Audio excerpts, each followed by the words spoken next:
My phone wouldn't stop vibrating. 2:47 p.m. Another text from my mother-in-law.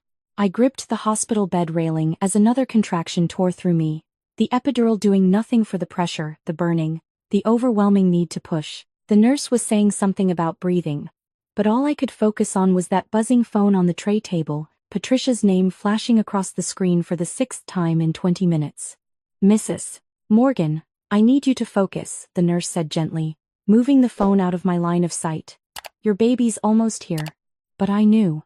Even through the haze of labor, the exhaustion, the pain that had been building for the past 14 hours, I knew something was wrong. Patricia never texted during important moments, as she called them.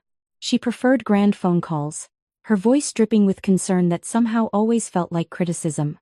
The fact that she was texting now, repeatedly, while I was literally bringing her granddaughter into the world, sent ice through my veins despite the sweat pouring down my face. I should have listened to that instinct. I should have made David check his phone when he went to get ice chips. But I was so focused on meeting Lily, on finally holding the baby I'd been dreaming about for 9 months, that I pushed the worry down deep and focused on breathing through the next contraction. 3 hours later, when they placed my daughter in my arms for the first time, I forgot about everything else. Lily Rose Morgan weighed 7 pounds, 3 ounces, had a full head of dark hair like mine. And when she opened her eyes and looked at me, I felt my entire world realign. David was crying, kissing my forehead, telling me how amazing I was, how perfect she was, how he couldn't believe we were parents. For exactly 43 minutes, everything was perfect. Then David finally checked his phone. I watched his face change. The joy drained out of it so quickly I thought something terrible had happened. His mother had texted him too, apparently. A lot. His hands started shaking as he scrolled, and when he looked up at me, there was something in his eyes I'd never seen before. Not quite fear. Not quite anger. Something closer to resignation.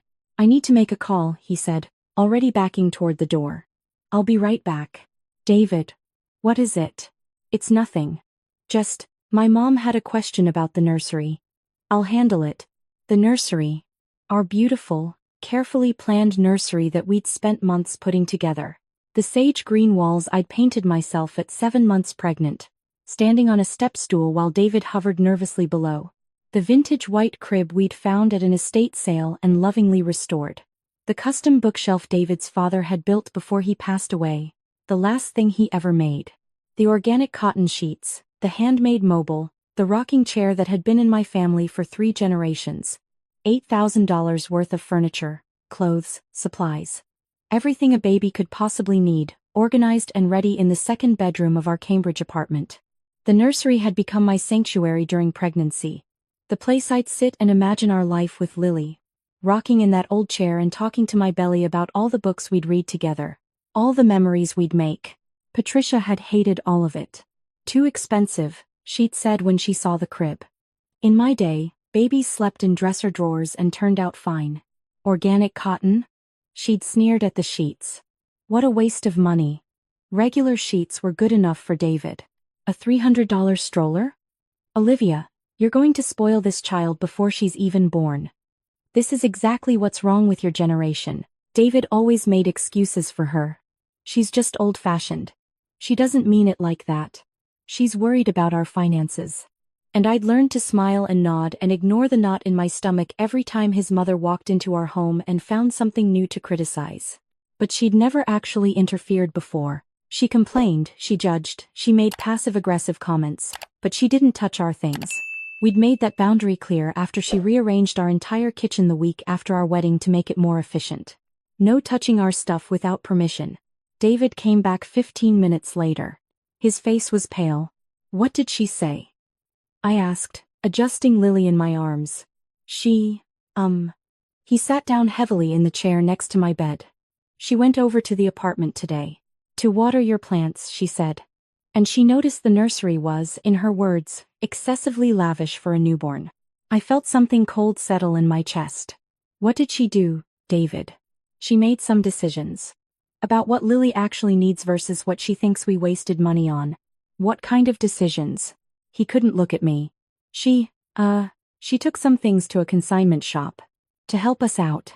Since babies are so expensive and we need to be practical. The room tilted. She took things? Which things? Most of it, actually. His voice was barely a whisper.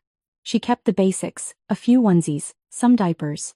But she said the crib was unnecessarily fancy, and the stroller was obscenely priced.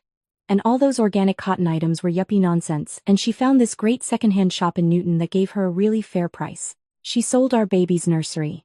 I heard my voice from far away, flat and emotionless, while I was in labor. She sold everything. She's holding the money for us. She says she'll give it back once we've learned to be more financially responsible. She's trying to help Liv.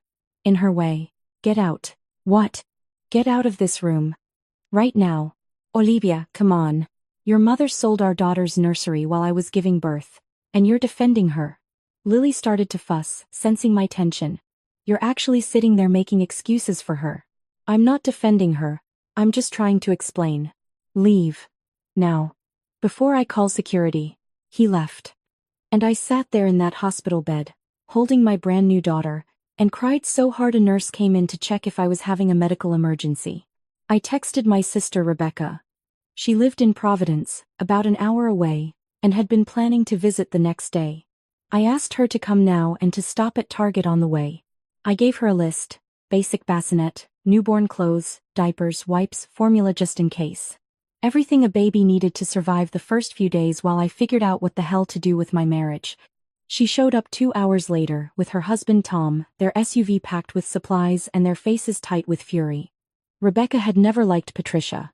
She'd warned me before the wedding that David's mother had narcissistic control freak written all over her. I thought she was being dramatic. I'm going to kill her, Rebecca said, setting up the portable bassinet with shaking hands. I'm actually going to drive to Newton and commit a felony. Get in line, Tom muttered, assembling a mini changing station. David came back around 8 p.m. with flowers and apologies. I let him hold Lily, because she was his daughter too, but I couldn't look at him. I talked to my mom, he started. I told her she crossed a line. And? She says she was trying to prevent us from making a huge financial mistake. That we need to save money for important things, not waste it on status symbols. She says when the time is right, she'll return the money, but right now she's keeping it in a high-yield savings account for Lily's future. She stole $8,000 worth of our property. It's not stealing if she's family. Get out. He opened his mouth to argue, then looked at my face and closed it. He left. I checked out of the hospital the next afternoon against the doctor's mild protests. I couldn't stay there another night, couldn't bear the thought of David coming back with more of Patricia's excuses. Rebecca and Tom drove us home to Cambridge, and when I walked into our apartment I made myself go look at the nursery. It was worse than I'd imagined. Patricia hadn't just taken the expensive items. She'd stripped the room almost bare. The crib was gone. The dresser. The changing table. The rocking chair. My great-grandmother's rocking chair. The bookshelf David's father had built with his dying hands. She'd left a pack-and-play in the middle of the empty room, the kind you get for $40 at Walmart, with a note on top in her precise handwriting: "This is all a baby really needs. You'll thank me when you're not drowning in debt. Patricia." I stood there holding Lily, looking at that empty room with its sage-green walls, and something in me that had been bending finally snapped. Rebecca found me 20 minutes later, still standing in the doorway. "Liv?" She took my great-grandmother's chair. "I know, honey. David's father made that bookshelf while he was dying of cancer. He told David it was for his future grandchildren. It was one of the last things he ever said." Rebecca put her arm around me. "We'll get it back." "She's not going to give it back, Becca. She's going to keep the money for Lily's future and use it as leverage for the rest of our lives. Every decision I make as a mother, she'll throw it in my face. Remember when you were so irresponsible I had to save you from yourselves? This is just the beginning. So what are you going to do?" I looked down at Lily, sleeping peacefully in my arms, oblivious to the war that had just been declared on her birthday. "I'm going to find out exactly what she sold and where she sold it. And then I'm going to decide if my marriage is worth saving." Tom turned out to be unexpectedly useful. He worked in IT and had what he called a very particular set of skills when it came to tracking digital footprints. Within 2 hours, he'd found Patricia's Facebook Marketplace posts, her Nextdoor activity, and her listing on a consignment shop's website. She hadn't even used a fake name. Patricia Morgan, Newton, MA, posted over the past 6 hours while I was in labor: vintage white crib, $800. Custom-built bookshelf, $1,200. Organic crib sheets and blankets, various prices. Designer stroller system, $400 a hal trays. Antique rocking chair, $600. Tom screenshotted everything. Timestamps. Prices. Photos she'd taken in our nursery. Her description on the rocking chair made me want to vomit. Beautiful vintage piece. My daughter-in-law's family heirloom, but she has no use for it anymore. Perfect for a growing family. No use for it anymore. Like I was dead. Like Lily was dead. Like we'd simply ceased to exist and she could redistribute our belongings to strangers. Most of it already sold, Tom said quietly. The crib, the stroller, a lot of the clothes. But the rocking chair and the bookshelf are still active listings. And I found the consignment shop she used. It's called Second Chances on Route 9. I called them.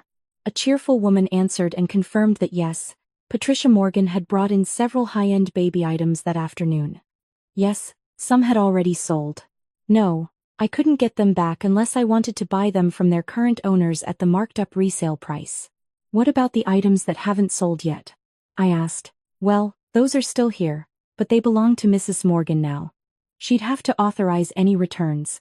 I'm her daughter-in-law. Those items were stolen from my home while I was giving birth to her granddaughter. Silence.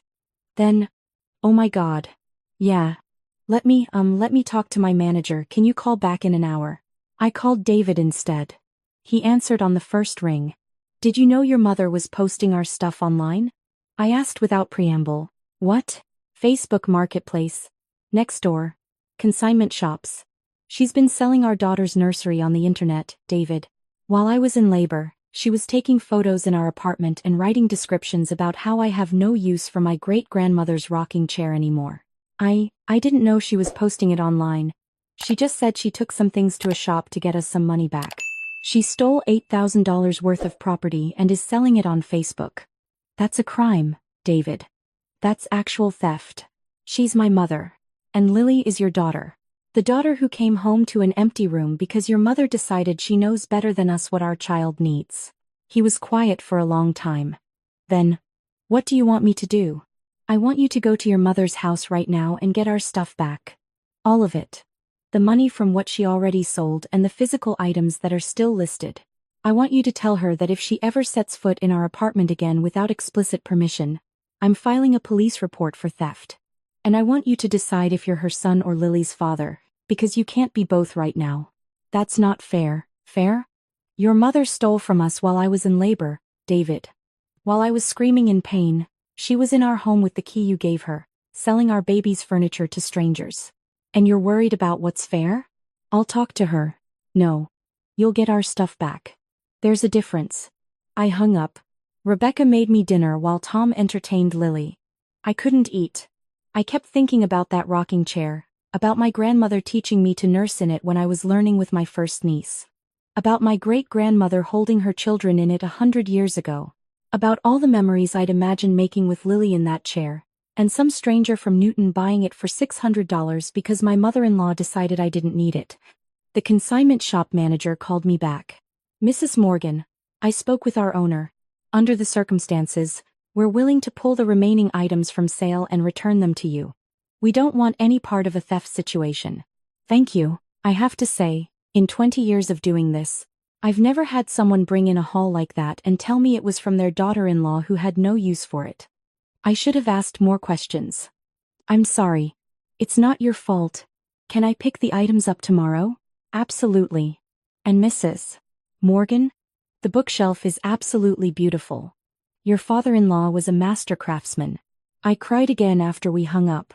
David showed up at midnight. He looked like he'd aged 10 years. He was carrying 2 large boxes and had his mother's minivan parked illegally outside our building. I got what I could, he said. Over the next 20 minutes, he brought in 7 boxes. Not everything. The crib was gone to a family in Brookline. The stroller was in Wellesley.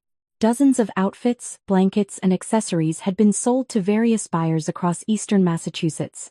But the bookshelf was there, and the rocking chair, and about $3,000 worth of items that hadn't sold yet. What about the money? I asked. She says she already put it in a high-yield savings account under Lily's name and she can't access it until Lily's 18. That's a lie. I know. He sat down heavily on our couch, his head in his hands. I know it's a lie, Liv. I'm not stupid. Then why are you letting her get away with it? Because she's my mother. He looked up at me, and there were tears in his eyes. Because I don't know how to make her stop. Because I've spent my whole life trying to make her happy, trying to be good enough, and nothing I do is ever right. And now she's done this thing, this horrible thing. And I know I should be furious, I know I should cut her off. But she's my mother and I don't know how. I sat down next to him, still holding Lily. David, did your mother do something like this to Jennifer? He froze. Jennifer was his ex-wife. The marriage that had lasted less than 2 years. We didn't talk about Jennifer much. Why are you asking about Jennifer? Because I need to know if this is a pattern. He was quiet for so long I thought he wouldn't answer. Then, Jennifer was pregnant when we divorced. She lost the baby at 12 weeks. My mother sent her a card that said, "Blessing in disguise. You weren't ready to be a mother anyway." Oh God. And Melissa? His college girlfriend who'd almost been his fiancée. My mother told her she wasn't good enough for our family. Listed all her flaws point by point over Thanksgiving dinner. Melissa left and never came back. David, your mother has destroyed every relationship you've ever had. I know. And now she's trying to destroy ours. I know. So what are you going to do about it? He looked at Lily, sleeping in my arms. Then he looked at me. I'm going to choose you. Both of you. I should have done it hours ago. I should have done it years ago. But I'm doing it now. What does that mean? It means we're changing the locks tomorrow. It means my mother doesn't get a key. Doesn't get unsupervised access to our home. Doesn't get to make decisions about our daughter. It means if she can't respect our boundaries, she doesn't get to be in our lives. She's going to lose her mind. I know. She's going to blame me. I know. And I'm going to tell her that this is my decision, not yours. That I'm Lily's father and your husband, and that comes first. I wanted to believe him, but I'd heard promises before. The next morning, while David went to pick up the bookshelf and rocking chair from Second Chances, I did something I probably shouldn't have. I went through his old emails. I told myself I was looking for evidence, for patterns, for some kind of proof that I wasn't crazy for being this angry. What I found was worse than I'd imagined. An email thread from 6 years ago, from Jennifer's account to David's. The subject line was, "Your mother." I almost didn't open it, but something made me click. The email was long, detailed, and devastating. Jennifer described how Patricia had sabotaged their marriage from day one. How she'd told Jennifer she was too career-focused to be a good wife. How she'd rearranged their apartment every time they left her alone in it. How she'd opened their mail, made comments about their finances, criticized every decision they made. And then, when Jennifer got pregnant, how Patricia had become even worse. Telling Jennifer she was too young, too selfish, too ambitious. That a baby would ruin her life. That she should wait until she was more settled. When Jennifer miscarried, Patricia's card had been the final straw. But it wasn't just the card. Jennifer had included screenshots of texts Patricia had sent her after. "This is for the best. God works in mysterious ways. Maybe next time you'll be more ready." Jennifer's email ended with a warning. "David, I love you, but I can't compete with your mother. She will always come first.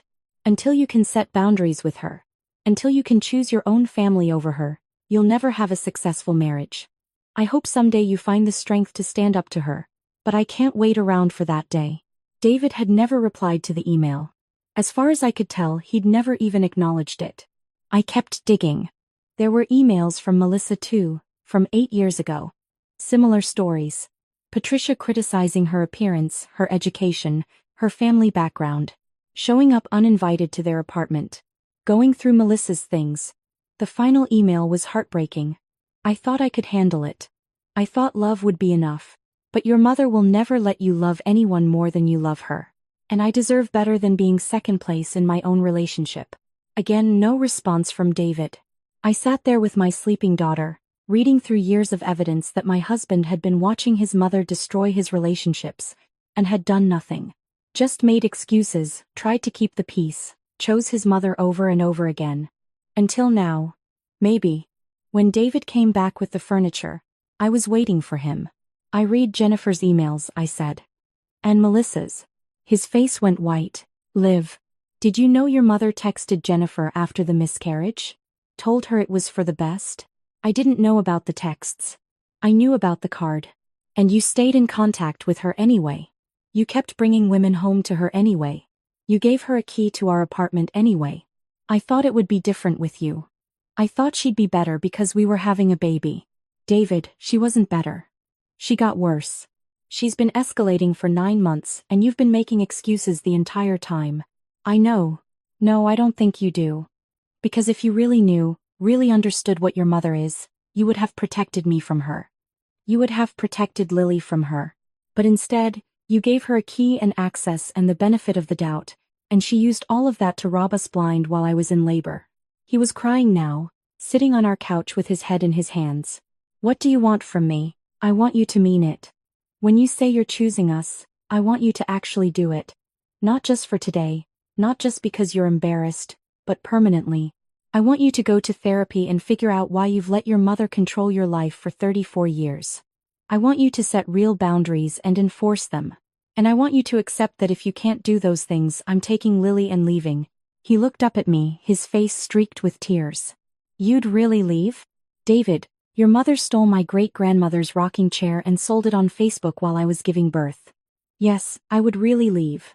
I would do anything to protect our daughter from growing up thinking that kind of behavior is normal. Okay. Okay, what? Okay, I'll do it. Therapy. Boundaries. All of it. I'll call someone today. And your mother? I'm going to her house right now. I'm going to tell her what she did was unforgivable. I'm going to tell her she's not welcome in our lives until she can respect us as parents. And I'm going to tell her that if she ever pulls anything like this again, I'm filing a police report and getting a restraining order. She's going to say I'm turning you against her. Then I'll tell her that I'm turning myself against her. That I'm the one making this choice. He left. I sat in the rocking chair. The chair my great-grandmother had rocked my grandmother in. My grandmother had rocked my mother in. My mother had rocked me in. And now I was rocking Lily in, and I tried to believe that this time would be different. David was gone for 3 hours. When he came back, he looked hollowed out. How'd she take it? I asked. She called me an ungrateful son. She said you've poisoned me against her. She said I'm going to regret this when you leave me for someone else, and I realized too late that she was only trying to help. I'm sorry. Don't be. She also said that Lily isn't really her grandchild because I'm choosing you over her, so she's disowning both of us. Which honestly made it easier. She doesn't mean that. She'll call tomorrow with apologies and excuses. I know. And I told her that when she does, I won't answer unless she's ready to genuinely apologize and respect our boundaries. I blocked her number. I stared at him. You blocked your mother's number? My therapist says enmeshed relationships require dramatic separation to heal. I called a therapist while I was driving home. I have an appointment Thursday. David. I read Jennifer's email, he said quietly. After you mentioned it, I went back and read the whole thing. And Melissa's too. And I realized I've been doing this my entire adult life. Letting my mother destroy everything good because I was too scared to stand up to her. I can't do it anymore. Liv. I can't watch her hurt you and Lily the way she hurt them. She's going to make your life hell. She's been making my life hell for 34 years. At least now I'll have a good reason to keep her out of it. Patricia tried to come to the hospital the day we brought Lily home. Rebecca had insisted on driving us, and as we pulled up to our building, there was Patricia's minivan parked out front. Do not engage, Rebecca said. Tom and I will handle it. But David got out of the car. I watched through the window as he approached his mother, who was already crying, already reaching for him with her perfectly manicured hands. I couldn't hear what he said, but I saw her face change from sad to angry to disbelieving. She tried to push past him to our building. He blocked her. Tom got out to back him up. Together, they stood between Patricia and the door while Rebecca helped me and Lily inside. The yelling started as we reached the elevator. I could hear Patricia screaming through the glass doors. You can't keep me from my granddaughter. I have rights. I'll call my lawyer. You're going to regret this. She sounds unhinged, Rebecca said as we rode up. She's losing control, I said. That's the same thing to her. Patricia called 67 times that first week. David didn't answer. She left voicemails ranging from tearful apologies to vicious accusations to legal threats. David saved them all, on his therapist's advice. She showed up at our building twice more. The second time, building security called the police. We didn't press charges, but the officer gave her a formal trespass warning. If she came back, she'd be arrested. She switched tactics. She started calling David's office, telling his coworkers I was keeping him from his mother. She called my office too, leaving messages with my assistant about what a terrible daughter-in-law I was.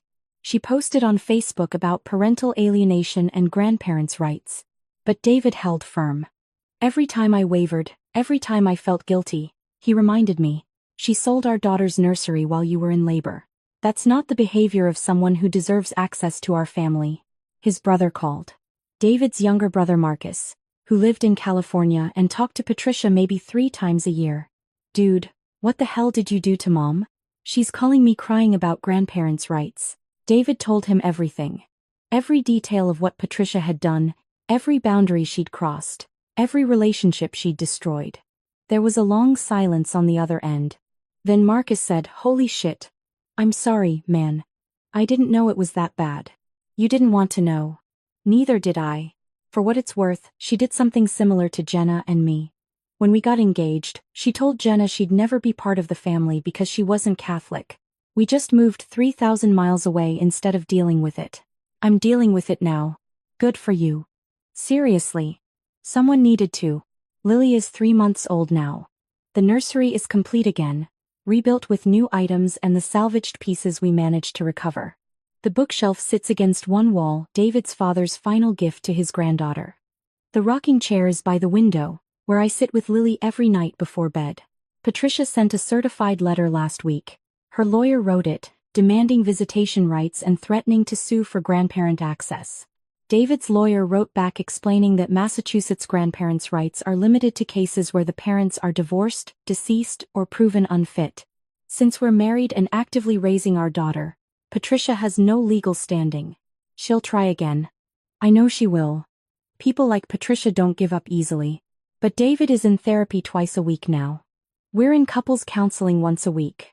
He's reading books about enmeshed families and narcissistic parents and setting healthy boundaries. He's doing the work. Last night, as I was rocking Lily to sleep in my great-grandmother's chair, David came and sat on the floor next to us. "I'm sorry," he said. "For all of it. For not protecting you sooner. For making excuses for her. For not seeing what she was until she did something so horrible I couldn't ignore it anymore. I know. If I could go back and change it. You can't. But you can be better going forward. For Lily. For us." He reached up and took Lily's tiny hand. "She looks like you. She's got your chin. God help her." We sat there in the dim light of the nursery, the room Patricia tried to destroy, now rebuilt stronger than before. Not perfect. Not the same as it was. But ours. Sometimes I think about the version of this story where David chose his mother. Where I'm a single mom right now, co-parenting with a man who lets his mother control our daughter's life. Where Lily grows up watching her father make excuses for her grandmother's cruelty, learning that love means accepting unacceptable behavior.